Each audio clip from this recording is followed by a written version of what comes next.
many of you, but I went to school at St. Eugene's, and the best dinners we ever had at St. Eugene's was the Pasta King and the Monsignor Becker Center, so we're trying to keep that tradition alive. But I do, from the bottom of my heart, want to say thank you for coming out and having dinner with us tonight. The purpose of tonight's dinner is to really give you all, as supporters of St. Vincent de Paul, a lay of the land and an understanding about the work that we've been doing, particularly in the past year. As you all know, St. Vincent de Paul left its mark in the community since 1981, and actually back into the late 1960s if you count our dining room as being part of the Catholic worker. Was anybody here working in the dining room as a Catholic worker? All right. That's actually really spectacular, and that dining room legacy lives on today. Every single day, we're serving over 200 meals out of that place, and we're actually seeing a higher volume of people coming through, and you could speculate as to why, but it's a great thing that you all come out, and this dinner supports those people being able to have a free, warm meal there every day. So please give yourselves a round of applause.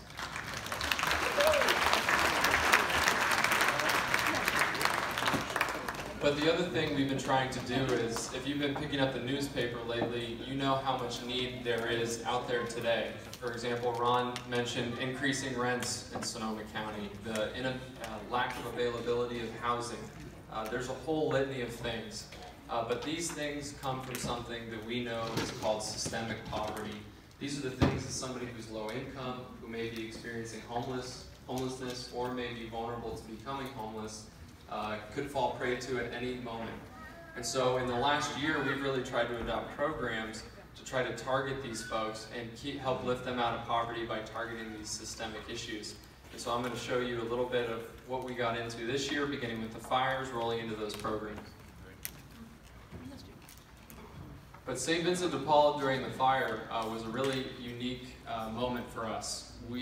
I woke up at 1 a.m. on Sunday, October 8th, or it might have been Monday morning at that point, as many of you probably did. I know there's some of you in this room who either know someone who lost a home or lost a home themselves, and our hearts go out to you. But we didn't quite know what to do. I think like a lot of agencies, including some of our public agencies, we were just trying to look for clarity in a moment of chaos.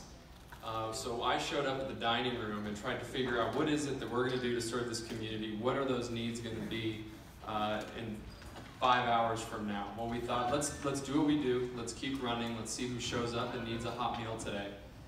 We had quite a few people show up, but what we identified was, you know what, we need to actually ramp up the amount of meals that we're providing and get out there to these disaster relief shelters and be able to provide them with an abundance of meals, because we weren't sure.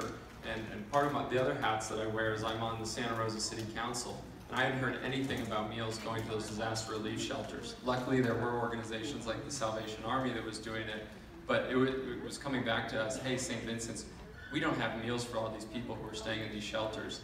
So we had this huge, tremendous influx of volunteers who wanted to come in, roll up their sleeves, who were looking for something to put their minds to amidst all this chaos.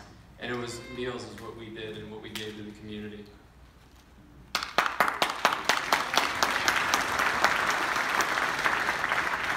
But we were running from 5:30 a.m. to about 7:30 p.m. every day. And although I don't see any of our dining room staff who are here today, if you are, I just want to say thank you, because our staff stepped up incredibly. These folks didn't even take a lunch break. They were just churning out meals for this amount of time every day for about 2 weeks. We also were joined by a number of different people in the community.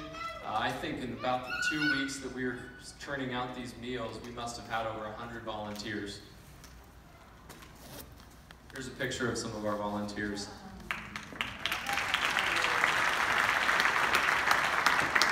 So this young man was a volunteer, and he actually was a field representative for a local elected official in the state assembly, but he spent every day with us for 2 weeks driving our truck, delivering about 400 meals to disaster relief shelters. And one of the main shelters we provided food to was the Veterans Memorial Building in Santa Rosa. Was anybody here evacuated to that shelter? A couple of people were. But one thing that a lot of people don't know is that was the shelter that took in a lot of hospital patients, residents from the Sonoma Developmental Center. So we were really proud to be able to serve these folks.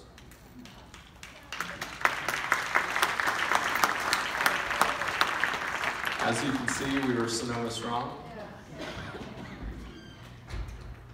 And as I mentioned about the folks in the Veterans Memorial Building, this gives you a really clear picture of some of the high needs people that were in that shelter. And it was incredible to watch the entire community come in, different organizations, different people just wanting to help, here to support those folks.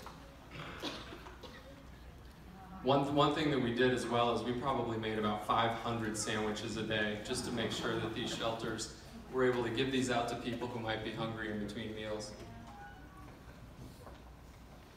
The other thing that was a real opportunity for us is on day 2 of the fires, I got a call from a friend of mine, Jenny Lynn Holmes, who works for Catholic Charities. She's the shelter director over there.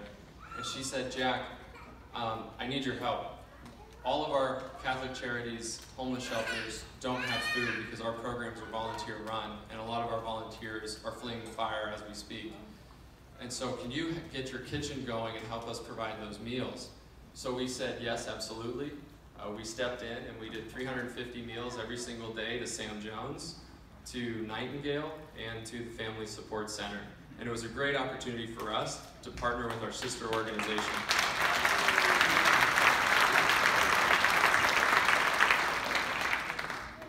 That was just an image of Coffee Park that's all too familiar. This was something that I took because I really liked it. Somebody who lost their home had the pride to put up the American flag on the back of their truck, so I just wanted to throw that into the slide for you all.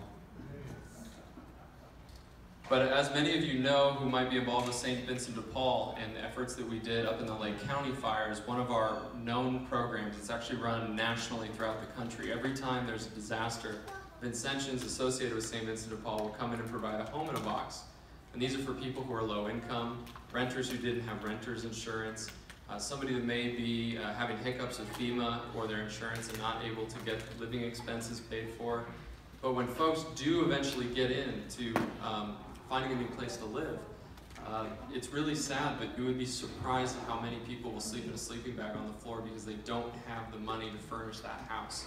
And you think, here is this family that just went through the biggest disaster of their lives, and now they come in, and the one thing that they definitely deserve is a fresh start. And so what St. Vincent de Paul does is it furnishes the home, and we're really grateful because this is a program that we marketed and said that a lot of grantors and funders, this is what we want to go out in the community and do right now. Nobody else is filling this need. Unfortunately, I want to give a shout out to the people from Redwood Credit Union in the back. They actually gave us $150,000 donation.